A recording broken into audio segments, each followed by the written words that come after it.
नमस्कार, मेरा नाम गौरव अग्रवाल है और आप देख रहे हैं अड़ी। और आज अड़ी में एक सवाल, इतनी भगदड़ क्यों है भाई? जिस तेजी से नेता एक रात में अपनी पार्टी से, बल्कि कहें सालों पुरानी पार्टी से मोहब्बत बदल रहे हैं, हम पत्रकारों के लिए ट्रैक रखना बड़ा मुश्किल हो गया है कि आज ये किस पार्टी के नेता हैं। वैसे तो नेताओं का पाला बदलना और इस पार्टी से उस पार्टी में आना जाना कोई नई बात नहीं है, लेकिन 2024 के लोकसभा चुनाव से पहले जिस तरह का सियासी पलायन शुरू हुआ है, जिस तरह की भगदड़ मची है, समझ नहीं आ रहा कि आखिर हो क्या रहा है। विचारधारा और जमीर की बात तो छोड़ दीजिए, और सबसे ज्यादा चर्चा में है देश की सबसे पुरानी पार्टी कांग्रेस। पिछले 24 घंटों में 4 बड़े चेहरों ने पार्टी छोड़ी है, जिसमें से 3 ने तो बीजेपी ज्वाइन कर ली।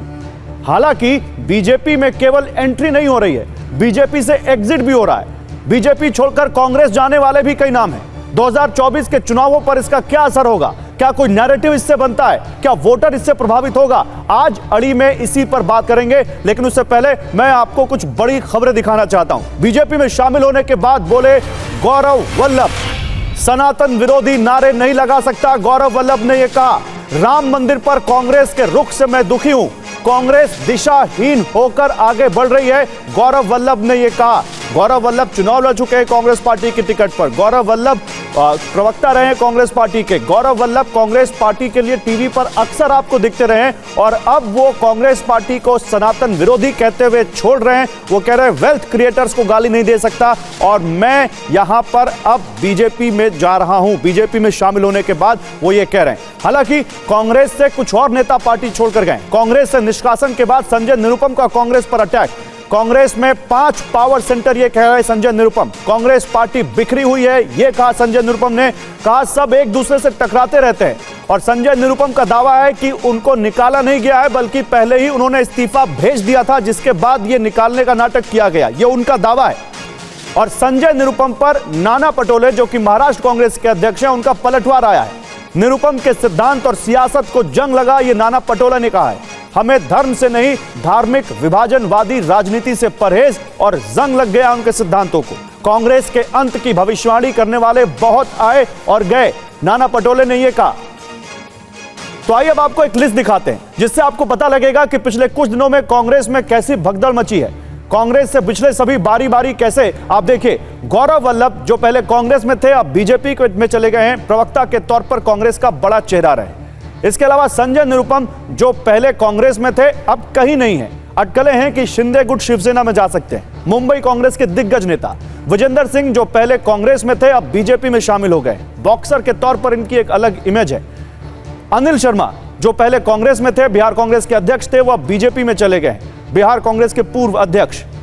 रोहन गुप्ता जो पहले कांग्रेस में थे, वो अब पार्टी छोड़ चुके हैं, फिलहाल कहीं नहीं है, कांग्रेस के प्रवक्ता रहे हैं, और उन्होंने कांग्रेस की टिकट भी लौटा दी निजी कारणों का हवाला देकर। अर्जुन मोढवाडिया जो पहले कांग्रेस में थे, अब बीजेपी में शामिल हो चुके हैं, गुजरात कांग्रेस के अध्यक्ष रह चुके हैं। रवनीत सिंह बिट्टू जो पहले कांग्रेस में थे, अब बीजेपी में आ गए हैं, जनाधार वाले नेता हैं। लेकिन कुछ और लोग हैं, जैसा कि चुरू के सांसद राहुल कसवा जो कि बीजेपी में थे, कांग्रेस में आ गए। जैसा कि अजय निषाद जो कि बीजेपी में थे, कांग्रेस में आ गए। जैसा कि और कुछ नाम अगर मैं आपको बताऊं तो यहां पर ब्रजेंद्र सिंह हैं जो बीजेपी में थे, कांग्रेस में आ गए। इस पर बात करने के लिए मेरे साथ कौन कौन है मैं आपको ये बताता हूं। मेरे साथ इस पर बात करने के लिए आज केवल 2 मेहमान हैं, और बहुत खास मेहमान हैं। मेरे साथ डॉक्टर अजय आलोक हैं, बीजेपी के प्रवक्ता, और मेरे साथ इस वक्त अभय दुबे हैं जो कि कांग्रेस पार्टी के प्रवक्ता हैं। आप सब दोनों का स्वागत है।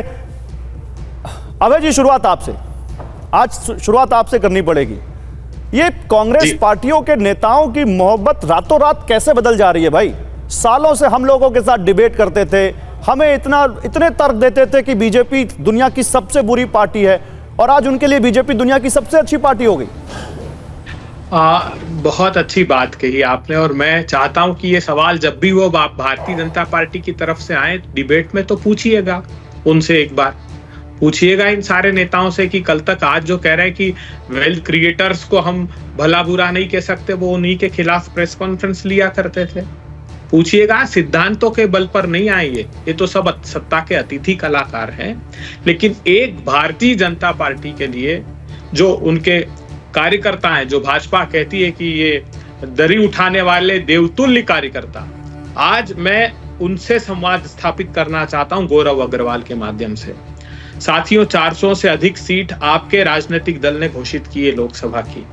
उन 400 से अधिक सीटों में 116, गौर से सुनिएगा, 116 दूसरे राजनीतिक दलों से आए हुए लोगों को टिकट दिया है मोदी जी ने।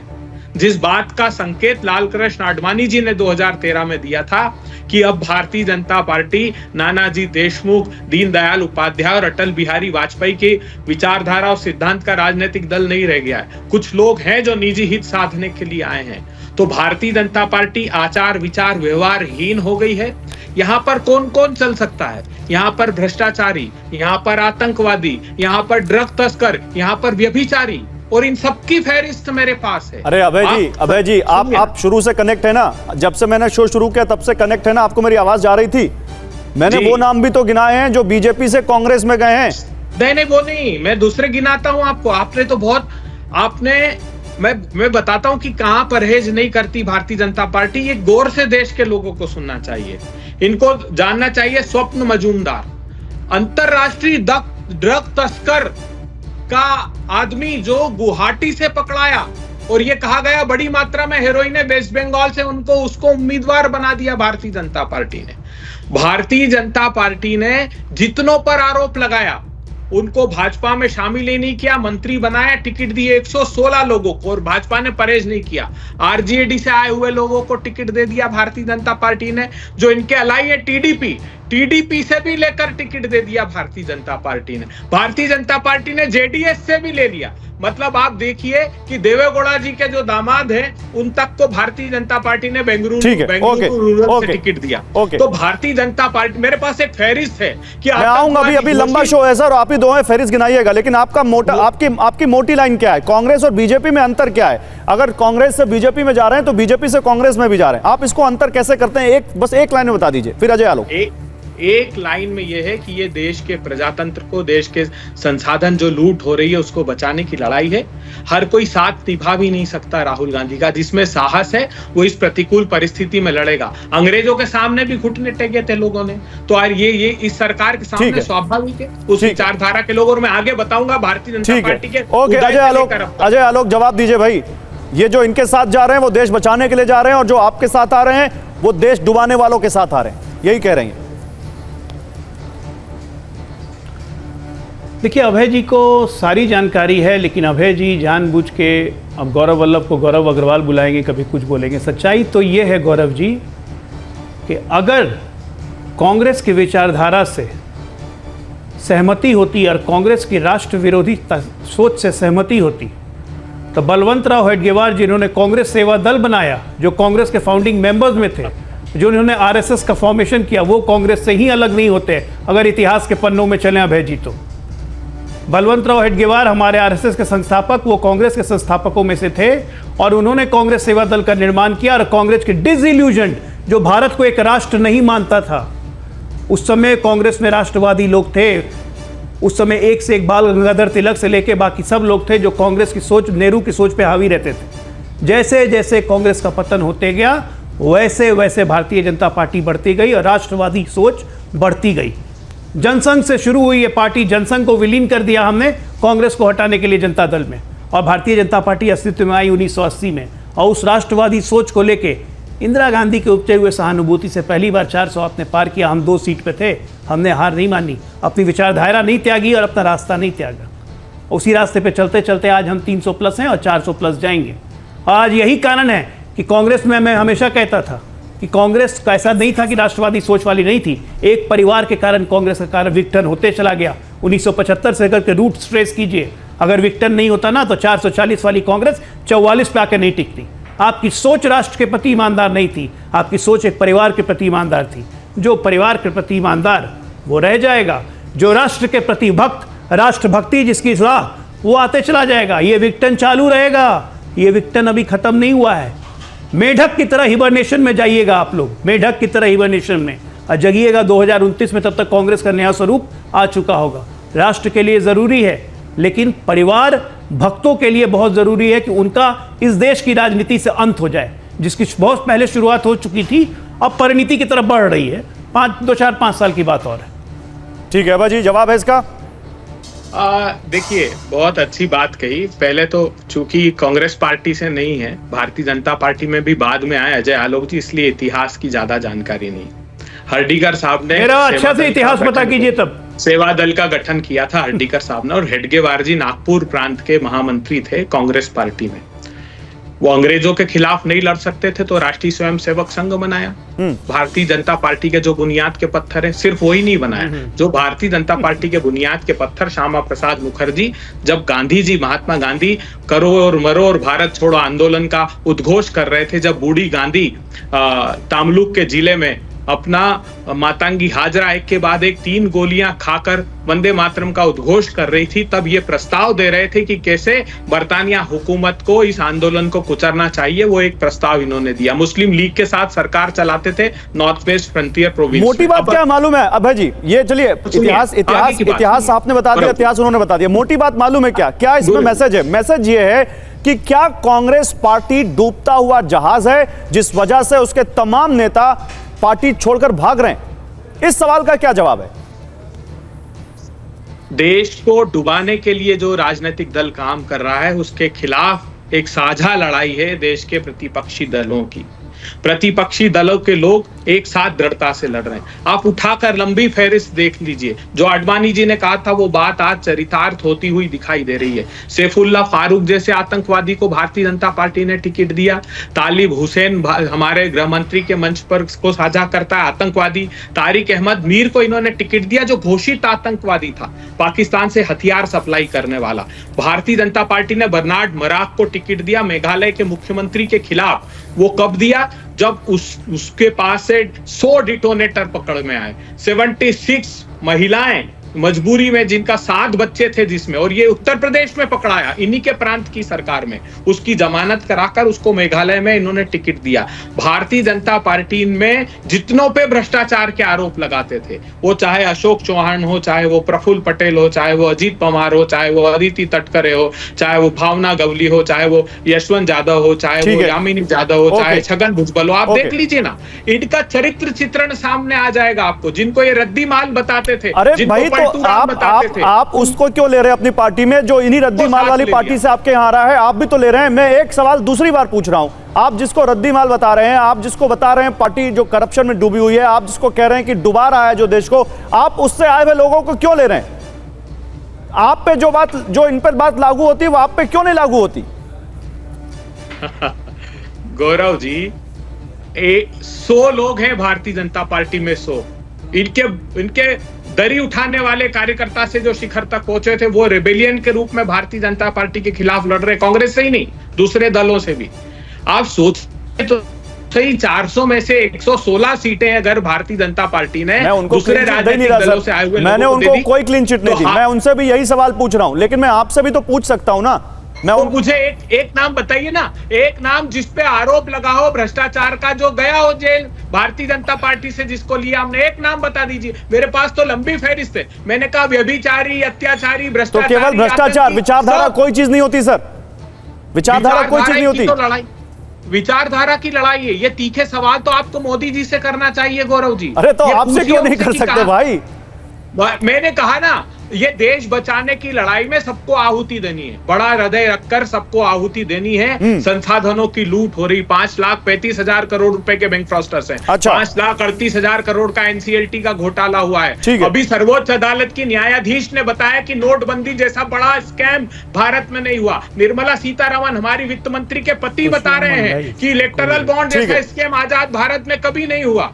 तो आप सोचिए, जब मुखरता से इनके परिवार के लोग इनके खिलाफ खड़े हैं, जो प्रतिपक्षी दल हैं वो इनके खिलाफ खड़े हैं, तो इनका दम और अहंकार हार की कगार पर खड़े, इसलिए दूसरे दलों से ले मतलब मालूम है क्या कह रहे हैं? ओके ठीक है। अजय आलोक, अवध रुकिए। अजय आलोक, मालूम है क्या कह रहे हैं? अब की बार विरोधियों के सारे 400 पार, ये कह रहे हैं। 116 पार नहीं, माफ कीजिएगा, कहां लगे हैं 400 पार नहीं साहब, ये तो बहुमत नहीं आ रहा, उसका डर है। अच्छा, मतलब अब की बार विरोधियों के सहारे नैया हो। अरे तो उनका तो 400 पार का मंत्र है भाई, थोड़ा सा उनका भी ले लेते हैं, आधा मिला देते हैं, आधा मिला देते हैं। 1 मिनट रुकिए, अब उनको बोलने दीजिए। अजय 1 मिनट रुकिए भाई, रुकिए अभय जी। तेल 400 पार, ओके, सेठों के लिए काम कर रहे हैं। ओ अभय जी रुकिए, अभय जी आपका टर्न आएगा तो बोलिएगा, अभी बहुत लंबा बोल रहे हैं और आप दोनों हैं, आज फेस ऑफ है। अजय आलोक जी, अब की बार विरोधियों के सहारे होगा 400 पार। आपके पास नेता नहीं है, आप विरोधियों को ला रहे हैं, उनको टिकट दे रहे हैं और लड़ा रहे हैं चुनाव। गौरव जी, दो व्यक्ति नदी में कूदे, तैर के पार करना था। मझधार में एक व्यक्ति बोलता है इसकी गारंटी है कि ये नहीं पार कर पाएगा, मैं तो डूब ही जाऊंगा लेकिन ये भी पार नहीं कर पाएगा। तो ऐसे व्यक्तियों का, ऐसे नेगेटिव व्यक्तियों का क्या आंसर देना है? एक छोटा सा शेर कहता हूँ, बहुत फेमस सा शेर है, बर्बाद गुलिस्ता करने को बस एक ही उल्लू काफ़ी था, यहाँ तो हर शाख पे उल्लू बैठा है, अंजाम गुलिस्ता क्या होगा। आज सुन रहे थे ना 5-5 पावर सेंटर, संजय निरुपम की बात, भैया का अलग, बहना का अलग, माता का अलग, अध्यक्ष का अलग, वेणुगोपाल जी का अलग। कौन से पावर सेंटर में आप हैं? कोई पे एक पावर सेंटर पर रहेगा, 4 उल्लू बैठ के डुबाएंगे। हमें क्या करना है भैया? आपकी समस्या है। सवाल पूछा जा रहा है आम क्या है, आम क्या है? अभय जी जवाब दे रहे हैं इमली है, इमली है, इमली है, खट्टी है, थोड़ी सी तीती भी है, थोड़ी पुरानी हो गई है, थोड़ी बासी हो गई है। अरे छत्तीसगढ़ चुनाव के पहले से ये गाना गाना आपने शुरू किया, बेरोजगारी, महंगाई, ये वो, अब नया ले आए इलेक्टोरल बॉन्ड, उसके पहले राफेल, तो उसकी नहीं चिपकता अभय जी। नहीं तो हमसे सवाल, नहीं चिपकता। अभय जी बिना तो वैसे कह रहे हैं कि हमारे लिए हिम्मत है तो सबूत। हाँ, जैसे एक मिनट, जैसे हम सबूत देते। अजय जी अभय जी तो वैसे कह रहे हैं कि हमारे लिए प्रतिकूल परिस्थितियां हैं, प्लेइंग लेवल प्लेइंग फील्ड नहीं है, संसाधनों का अभाव है। मैं तो ये पूछ रहा हूं, आपके पास तो सारे संसाधन हैं, आप तो सरकार में हैं, आप तो दुनिया की सबसे बड़ी पार्टी बन चुके हैं, फिर आपको हरियाणा में 6 लोग विरोधी क्यों चाहिए होते हैं टिकट देने के लिए? फिर आपको 100 से ज्यादा दूसरी पार्टियों से लोग क्यों करने पड़ते हैं एक्सपोर्ट चुनाव लड़ाने के लिए? ठीक है, मैं जवाब दे रहा हूं बिल्कुल गौरव जी। सबसे पहली बात कि लेवल प्लेइंग फील्ड कैसे होगी? बार बार लोग बोलते हैं level playing field, level playing field. कैसे होगी लेवल प्लेइंग फील्ड? हम नरेंद्र मोदी को राहुल गांधी जैसा नेता कैसे बनाए भाई? कहां से लाए हम लेवल प्लेइंग फील्ड? हम नरेंद्र मोदी को राहुल गांधी जैसा कैसे बनाए? ये हमारी प्रॉब्लम है। लेवल प्लेइंग फील्ड नहीं है, लेवल प्लेइंग फील्ड नहीं है, नेतृत्व के कर्म आपके फूटे हुए, लेवल प्लेइंग फील्ड नहीं है। अजीब हालत है भाई। मतलब थोड़ा सा रीजनिंग होना चाहिए। इंदिरा गांधी जब लगातार जीत रही थी, विपक्ष कभी कहता था क्या कि लेवल प्लेइंग फील्ड नहीं है? जवाहरलाल नेहरू जीतते थे, कोई होता था कि लेवल प्लेइंग फील्ड नहीं है? अटल बिहारी वाजपेयी जैसा नेता था तब तो नहीं कहते थे लेवल प्लेइंग फील्ड नहीं है। आज कह रहे लेवल प्लेइंग फील्ड नहीं है। राहुल गांधी जैसा कैसे बनाए नरेंद्र मोदी को? उनका IQ कैसे घटाएं हम? उनकी बुद्धि कैसे घटाएं हम? उनके मेहनत के जज्बे को कैसे कम करें हम? उनके जोश को कैसे कम करें हम? उनके छुट्टी नहीं लेने की आदत को कैसे कम कर दें? उनके जनता से इंटरैक्ट करने की आदत को कैसे कम कर दें? बता दें अभय जी, हम लोग लेवल प्लेइंग फील्ड करेंगे कोशिश। संभव है ह्यूमनली? नहीं। दूसरी बात, दूसरे पार्टी के नेताओं को हम क्यों लाते हैं? भैया दूसरे पार्टी के नेता हमारे पास आ रहे हैं, हम उनकी महत्वता को पहचान रहे हैं, और वो अगर नरेंद्र मोदी की नीति और राष्ट्र प्रथम के नीति पे चलने को तैयार हैं तो भारतीय जनता पार्टी को क्या ऑब्जेक्शन है? नहीं आज आए और कल टिकट दे दें। और जो कार्यकर्ता 5 साल से उस कॉन्स्टिट्यूएंसी में काम कर रहा है, अजय जी आज आए और कल टिकट दे दें, और जो कार्यकर्ता 5 साल से दरी बिछा रहा है वो देवतुल्य कार्यकर्ता, उसकी कोई इंपॉर्टेंस नहीं है, उसकी कोई महत्ता नहीं है। बिल्कुल महत्वता है, हर कार्यकर्ता की महत्वता है, हर कार्यकर्ता का समायोजन भी होता है। मैं भी जनता दल यूनाइटेड छोड़ के आया था, मुझे निकाल दिया गया था। पिछले साल मैंने ज्वाइन किया, 1 साल हो गया मुझे पार्टी ज्वाइन किए हुए। मैं भी तो चुनाव नहीं लड़ रहा हूं, अभय जी भी तो चुनाव नहीं लड़ रहे हैं। क्या पार्टी ज्वाइन करने का मतलब सिर्फ चुनाव लड़ना होता है? हाँ या ना तो ठीक है। हर एक आदमी के हिसाब से और समय के हिसाब से पार्टी उसका समायोजन करती है, उसमें कौन सी बड़ी बात हो गई? आपका दायित्व है पार्टी की तरफ। यहां पे भारतीय जनता पार्टी से लोग विचारधारा से जुड़े हुए हैं। 18 करोड़ सदस्य हमारे इसलिए नहीं है कि 18 करोड़ पद दे दिया जाए, ऐसा नहीं होता है। कांग्रेस पार्टी नहीं है भाई कि जो परिवार की चाटुकारिता करेगा उसको पद मिल जाएगा ना। यहां चाटुकारिता करिएगा ना तो घर में बैठा दिया जाएगा। जरूरत से ज्यादा चेहरा दिखाइएगा, चमकने की कोशिश कीजिएगा बिना काम के, घर में बैठा देंगे कि आराम करो, अभी तुम्हें कुछ मानसिक शांति की जरूरत है। यहां पे लोग काम के लिए तरसते हैं, और जिसको काम मिलता है वो पूरे दायित्व के साथ अपना काम करता है और अपनी जिम्मेदारियों का निर्वहन करता है। ये नहीं सोचता है कि क्या मिलेगा। हमारे प्रधानमंत्री हैं 52 साल की उम्र तक, 18 साल की उम्र में घर छोड़ दिया था, 17 साल की उम्र में 52 साल की उम्र तक एक काउंसिलर के पद पे भी नहीं बैठे थे। राष्ट्रभक्ति के जज्बे में पूरे देश घूमते थे, परिवार छोड़ दिया था, दिन रात खपाया अपने आप को, 52 साल की उम्र तक सत्ता को चिमटे से भी नहीं छुआ, तब जाके सीधे मुख्यमंत्री बने। ये है भारतीय जनता पार्टी। ओके, एक चीज और है रावे जी, और उस चीज पे भी आपको जवाब देना चाहिए। मैं आपको 2 राज्य बताता हूं और 1 सीट बताता हूं। देखिए यूपी में अभी तक इंडिया, आपका समाजवादी पार्टी के साथ गठबंधन है, आप लोग 18 सीटें हैं जिस पर अभी तक अपने प्रत्याशी नहीं दे पाए। अब विरोधी ये कह रहे हैं कि आपके पास ऐसे नेता नहीं जिनको आप चुनाव लड़ा सकें। फिर आप गुजरात चले आइए, 7 सीटें ऐसी हैं जहां पर कांग्रेस पार्टी अभी तक अपने प्रत्याशी तय नहीं कर पाई है। आज राजस्थान में डूंगरपुर में नामांकन था और जहां तक मेरी जानकारी है कांग्रेस पार्टी का कोई प्रत्याशी वहां नामांकन अभी तक नहीं कर पाया है। तो वाकई क्या कांग्रेस पार्टी के पास ऐसे नेताओं की कमी हो गई है इस एक्सोडस और इस भगदड़ की भगदड़ भी उसकी वजह है कि आपके पास प्रत्याशी नहीं है, नेता नहीं है चुनाव लड़ाने के लिए? गौरव जी, अब चूंकि इन्होंने कुछ पंक्तियां पढ़ी थी तो मुझे भी कुछ पंक्तियां याद आती है।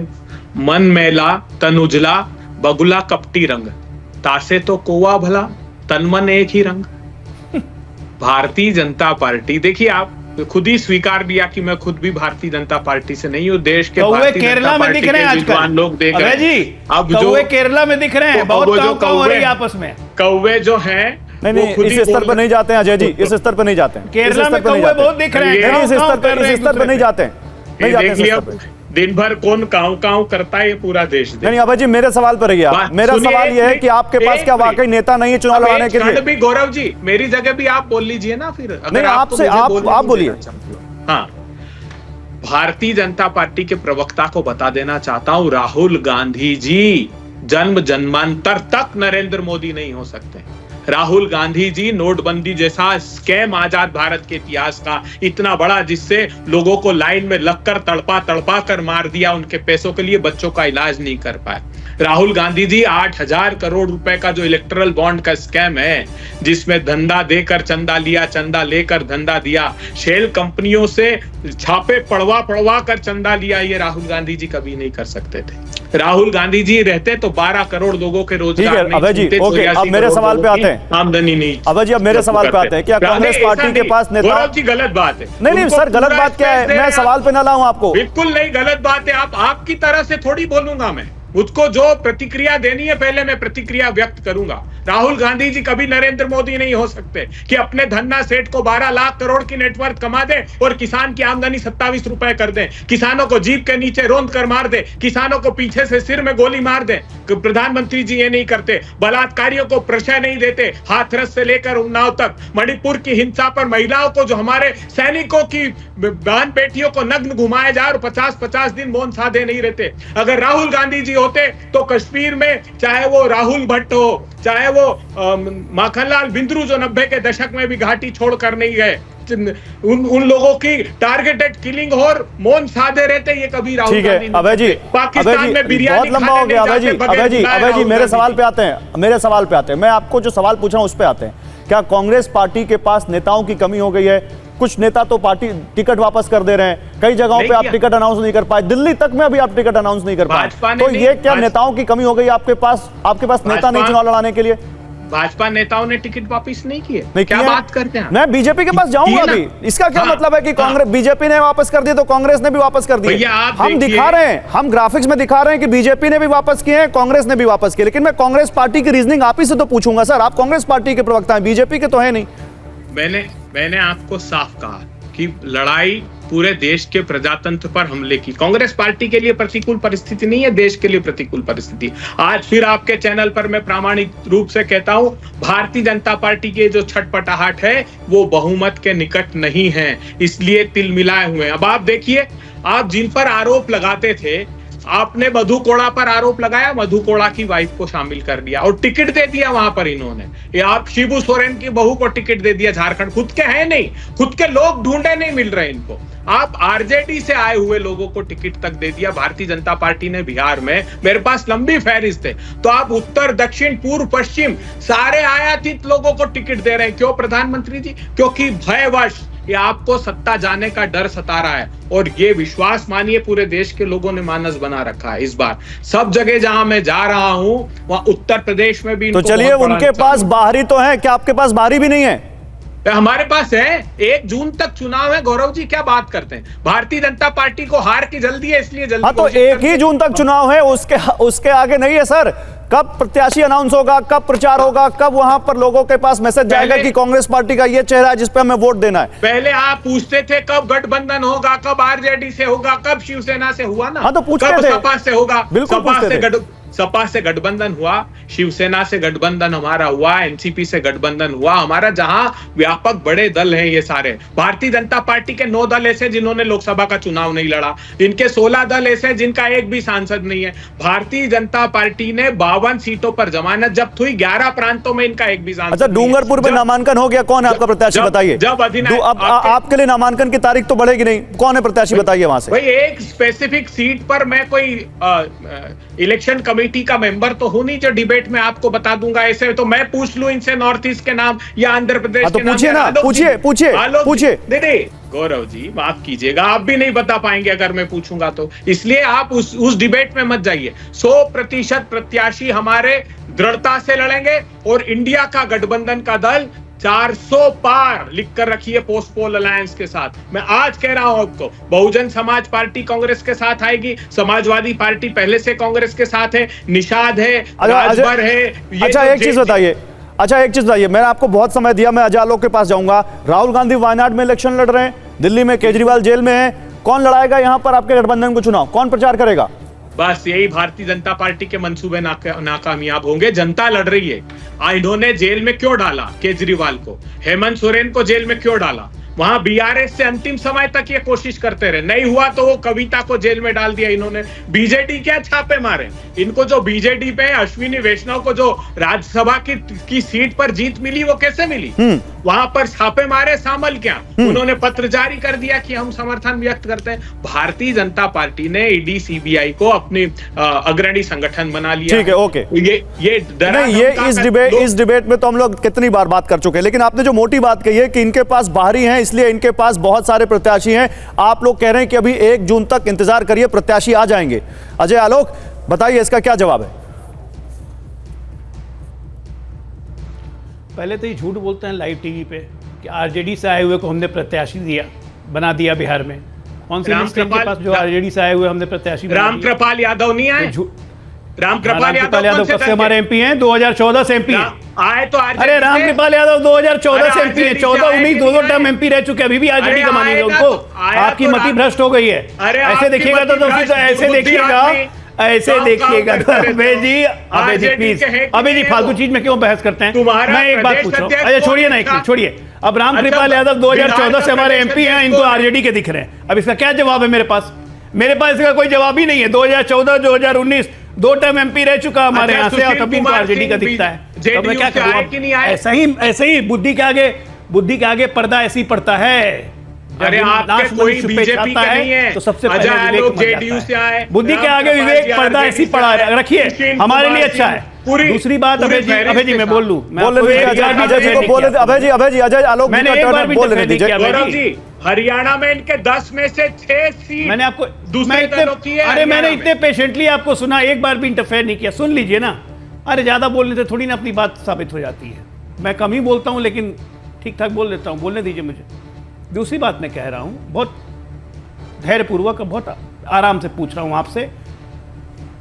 केरला के सीएम विजयन जी का एक ट्वीट आया, उन्होंने कहा राहुल गांधी ने कल गाजे बाजे के साथ अपना रोड शो किया, शर्त यह थी कि न मुस्लिम लीग का झंडा फहराएगा न कांग्रेस का झंडा फहराएगा। मुझे एक पार्टी के नॉमिनेशन का बता दीजिए, अपने कैंडिडेट का या हमारे कैंडिडेट का, जहां हम लोग रोड शो निकालें और कांग्रेस का झंडा ना हो। कल राहुल गांधी के रोड शो में एक भी झंडा नहीं था। ये सीएम विजयन कह रहे हैं जो केरला के सीएम है। तो जिस पार्टी को अपनी आइडियोलॉजी में अपना झंडा ही लगाना याद नहीं रहे, देखा नहीं पार्टी का हम क्या कर सकते हैं भाई? ऐसा नेतृत्व है आपका कि वो बिना झंडे के घूमता है। पीला झंडा लगा के कांग्रेस पार्टी कल घूम रही थी, मुझे विश्वास नहीं हुआ, मैंने वीडियो फुटेज मंगवा के चेक किया, देखा कांग्रेस पीला झंडा लगाए घूम रही है। सोहेलदेव समाज पार्टी कब से बन गए आप लोग? भेज देना, इतना कहते तो हाथ जोड़ते मोदी जी के। हम लोग राजभर जी को रिक्वेस्ट करते कि भाई जाके कांग्रेस को झंडा दे दीजिए। मतलब ये वैचारिक पतन का दिन आ गया कि कांग्रेस अपना झंडा लगाना भूल गई, वो भी राहुल गांधी के रोड शो में। और तब आप बात करते हैं हमसे वैचारिकता की। अद्भुत है अभय जी, अद्भुत है। आप कहते हैं कि हमारे पास कैंडिडेट नहीं है। दूसरी बात आपने ठीक कहा, 400 पार, आप बिल्कुल 400 पार करेंगे। विपक्ष 400 सीट से ज्यादा सीटें हारेगा। अब की बार विपक्ष 400 पार, कोई शक नहीं है। आप एकदम सही हैं, इसमें मैं आपकी तारीफ करता हूं कि असत्य को स्वीकार करने की शक्ति आप में है। क्योंकि आज से ठीक 2 महीने बाद 4 तारीख को एक भी कांग्रेसी नहीं मिलेगा इस पैनल में बैठा हुआ। दो चार अगर बेचारे नए वाया ले आ गए टीवी पे चेहरा चमकाने के लिए तो ठीक है। अभय दुबे तो गारंटेड नहीं मिलेंगे, ये आपको लिख के ले लीजिए गौरव भाई। तो अभय जी कहाँ जाएंगे? बुक करवाना है करवा लीजिए, 4 तारीख को अभय जी को आप कहाँ भेज रहे हैं? नहीं आएंगे नहीं टीवी पे। अभय जी भी बात कर रहे हैं क्या उधर? टीवी पे आएंगे ही नहीं, घर में बोलेंगे तबियत खराब हो गई है। गौरव नैक्सडोल गोली खा के, सर दर्द की गोली खा के सो जाएंगे या नींद की गोली खा के। अभय जी कहाँ जाएंगे आप चुनाव के बाद, बताइए भाई। कांग्रेस गौरव जी अब साच को आंच नहीं, झूठे लोगों वैचारिक पतन कांग्रेस का नेचर हो गया है और इसका कारण सिर्फ 5 शाख है। राहुल जी की रैली के दृश्य दिखाइए, 5 लाख लोग इकट्ठे करके बता दे मोदी जी वाराणसी में, जो केरला में 19 सीटें जीते थे राहुल जी के जाने, 5 लाख तो वोट नहीं आएंगे। हम रैली दिखा रहे हैं अभय दुबे, वो टीवी पर विजुअल चल रहे हैं। लेकिन उसमें अजय आलोक ने एक सवाल उठा दिया और वो सवाल बीजेपी पूछ रही कि कांग्रेस पार्टी के झंडे क्यों नहीं थे इस रैली में, इसका क्या जवाब है आपके पास? क्या बात कर रहे हैं? ये झंडों पर राहुल गांधी जी के हमारे ट्राई पीले झंडे देख लीजिए की तस्वीर, एक भी कांग्रेस का झंडा नहीं। अरे एक भी कांग्रेस का झंडा नहीं, क्योंकि मुस्लिम लीग का झंडा नहीं था। मुस्लिम लीग ने कहा था अगर हमारा झंडा नहीं तो कांग्रेस का भी झंडा नहीं। सरकार मुस्लिम लीग ने कहा यही शर्त थी कि मुस्लिम लीग का झंडा नहीं तो कांग्रेस का भी झंडा नहीं होगा। अजय जी देख लीजिए, एक भी झंडा नहीं है, एक झंडा नहीं है कांग्रेस पार्टी। जवाब तो ले लीजिए, जो पार्टी अपने झंडे को त्याग दे अजय आलोक के वोट के लिए, जवाब तो ले लीजिए। हिंदुस्तान खाक पत्थर चलाएगी। जवाब दीजिए अभय जी, जवाब दीजिए। गौरव जी बहुत जिम्मेदारी से मैं ये आरोप लगा रहा हूँ, मुस्लिम लीग के साथ अगर किसी ने सरकार बनाई तो भारतीय जनता पार्टी ने प्रेस कॉन्फ्रेंस उठाकर देख लीजिए फडणवीस साहब की महाराष्ट्र में, और कहा जहां आरएसएस का मुख्यालय नागपुर में 2012 में पूछ रहा हूं भाई, मुस्लिम लीग के साथ सरकार कांग्रेस का झंडा और रैली में झंडे दिख रहा है आपको, ट्राई कलर तिरंगे। अरे कांग्रेस का झंडा कहाँ गया? भारत की अस्मिता का प्रतीक है। कांग्रेस का झंडा कहाँ गया? आप अडानी अंबानी के झंडे के नीचे लड़ने वाले लोग हो। कांग्रेस के साथ झंडा भी कांग्रेस पार्टी के ध्वज के साथ। अरे कांग्रेस का झंडा याद रखना, एसडीपीआई का समर्थन झंडा, एसडीपीआई को प्रतिबंधित नहीं करो, मुस्लिम लीग के साथ सरकार बनाओ, आतंकवादियों को टिकट दो, भ्रष्टाचारियों को शामिल करो, बस तुम्हारे पास यही काम रह गया है। तुमसे अगर नौकरी का मुझसे सवाल पूछ ले तो मुसलमान रटने लगते हो, अगर महंगाई का सवाल पूछ ले तो मुसलमान रटने लगते हो। अरे वो देखो तिरंगे, ये तिरंगे यहाँ से वहां तक है, तुमने तो तिरंगे का मान रखा ही नहीं। आजादी के पहले अंग्रेजों क्या समा गए थे? अरे खोज झंडा का झंडा तिरंगे से सरोकार, राहुल जी हरे कलर में दिख रहे हैं, उठाकर घूमने वाले हरे रंग में राहुल जी दिख रहे हैं, भारतीय जनता पार्टी का झंडा, जिन्होंने दूसरे हरे रंग में राहुल गांधी दिख रहे हैं, 1/3 सीटें दे दी, वो भारतीय जनता पार्टी के झंडे का क्या मान रखेगा? ये तो आडवाणी जी ने पहले ही कह दिया था। जी मुझे कुछ कहने की जरूरत नहीं है, आडवाणी जी की चिट्ठी पढ़ो, आडवाणी जी की चिट्ठी है। जय आलोक, तुम तो अच्छे से आडवाणी जी ने लिख दिया अच्छे से एकदम कि भाजपा के झंडे का सम्मान करने वाले लोग नहीं है, कारपोरेट जगत के लोग हैं, वो दिखाई दे रहा है। झंडा कहाँ गया आपका? अच्छा चलिए झंडे से आगे बढ़ते हैं। हो गया अजय जी, हो गया अभय जी, 1 मिनट, हो गया 1 मिनट। अब मैं एक सवाल पूछता हूं, अभी आपने मुझसे बोला था अभय दुबे की 1 सीट के बारे में तो इलेक्शन कमेटी बता सकती है, 1 सीट नहीं है सर। आप बताइए रायबरेली में आपका कौन नेता चुनाव लड़ रहा है? आप बताइए अमेठी में आपका कौन नेता चुनाव लड़ रहा है? आप बताइए मंडी में आपका कौन नेता चुनाव लड़ रहा है? आप बताइए फूलपुर में, इलाहाबाद में, कैसरगंज में आपका कौन नेता चुनाव लड़ रहा है? बताइए सर। अच्छा तो क्या नामांकन की तिथि निकल गई? अमेठी रॉबर्ट वाड्रा टिकट दे दीजिए, मांग रहे हैं। नामांकन की तिथि निकल गई क्या? नामांकन की तिथि से पहले अनाउंस करेंगे क्या?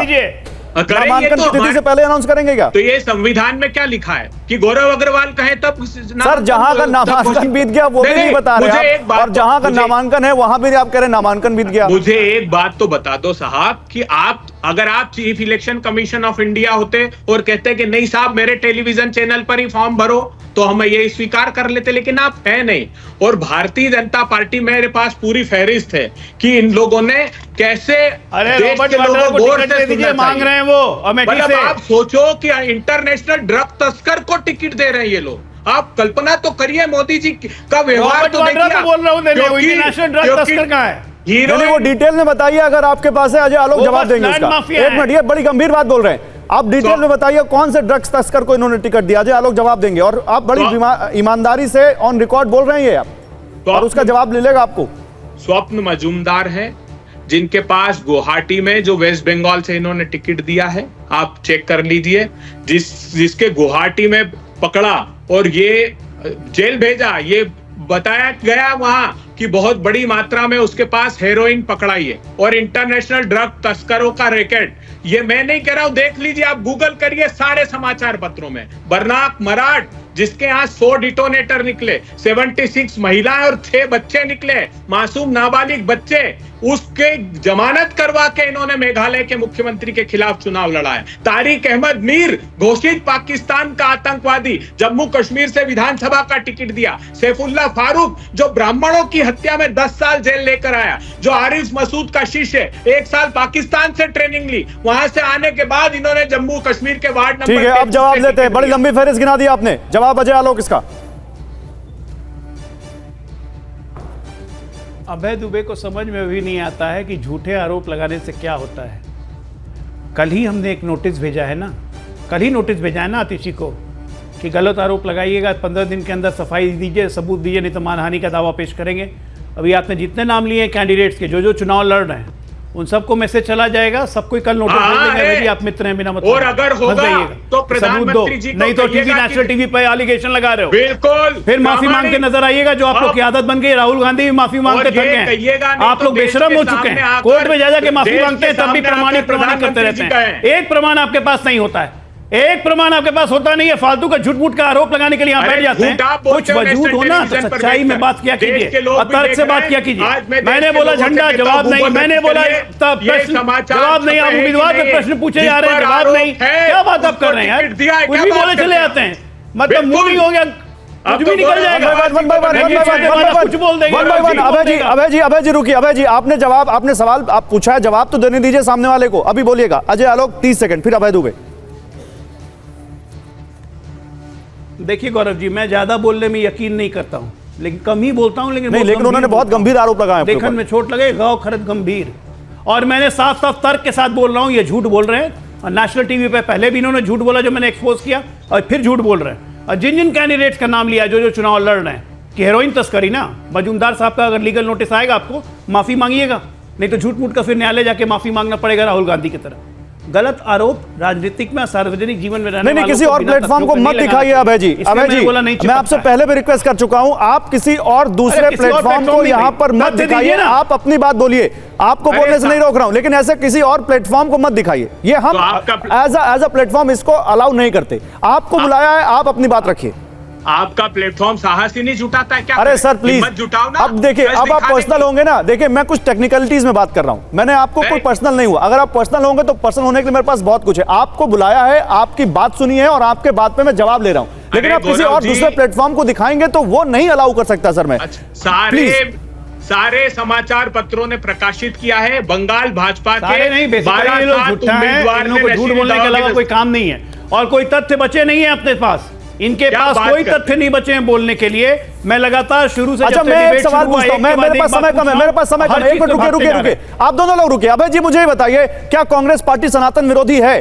क्योंकि गौरव वल्लभ ने वही बोला है, क्योंकि उसके बाद अनिल शर्मा ने वही बोला है, और उन्होंने तो आपके नेताओं को कटघरे में खड़ा कर दिया। क्या वाकई आप लोगों ने राम मंदिर में उसके प्राण प्रतिष्ठा समारोह में न जाकर सेल्फ गोल कर लिया?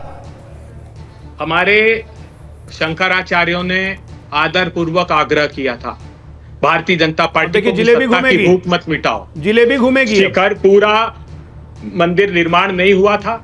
हमारे सनातन धर्म में शिखर के दर्शन यानी भगवान के दर्शन माना जाता है, भगवान के प्राण प्रतिष्ठित किए जाते हैं, जो शिखर शीश माना जाता है वो भगवान का, अब उसका पूर्णाकार नहीं हुआ, और आप सिर्फ सत्ता की भूख मिटाने के लिए कर रहे हैं, तो शंकराचार्यों के प्रशस्त मार्ग पर चलेंगे? ठीक है, ओके, ओके। अब अजय आलोक, मेरा सब खत्म हो चुका है। अजय आलोक, मेरा एक सीधा सा जवाब तो आप देंगे, ये जो जितने नेता आ रहे हैं, इनसे बीजेपी को क्या फायदा होगा? बीजेपी इनमें क्या फायदा देखती है? भाई फायदा या नुकसान की बात नहीं है गौरव जी, हम एक राजनीतिक दल हैं और इस देश के अधिकांश मतदाताओं का हम नेतृत्व कर रहे हैं, और हम मतदाताओं का समर्थन प्राप्त कर रहे हैं। उसमें जो भी सार्वजनिक जीवन में है, अगर वो हमारी नीति और हमारे सिद्धांतों पे आके राष्ट्र प्रथम की सेवा पे चलना चाहता है, तो वो जो पहले आपकी विचारधारा का अपमान कर चुका है और आप पे सवाल उठा चुका है, क्या आपसे ही बोलता है कि मुझसे गलती हुई? बिल्कुल, गलती हुई तभी तो वो वापस भाजपा में आने के लिए तैयार हुआ है, नहीं तो क्यों आता वो? अगर उसको लगता है कि हम गलती नहीं कर रहे हैं, हम बड़े सही कर रहे हैं, तो भाजपा में आएगा क्यों? ठीक है सर। अगर उसको नहीं लगेगा कि मुझे राष्ट्र की सेवा करनी है, राष्ट्र प्रथम मेरा सिद्धांत होना चाहिए, तो भाजपा में क्यों आएगा? फिर रहेगा कांग्रेस में। बहुत शुक्रिया, बहुत शुक्रिया अजय जी, बहुत शुक्रिया अभय जी हमारे साथ जुड़ने के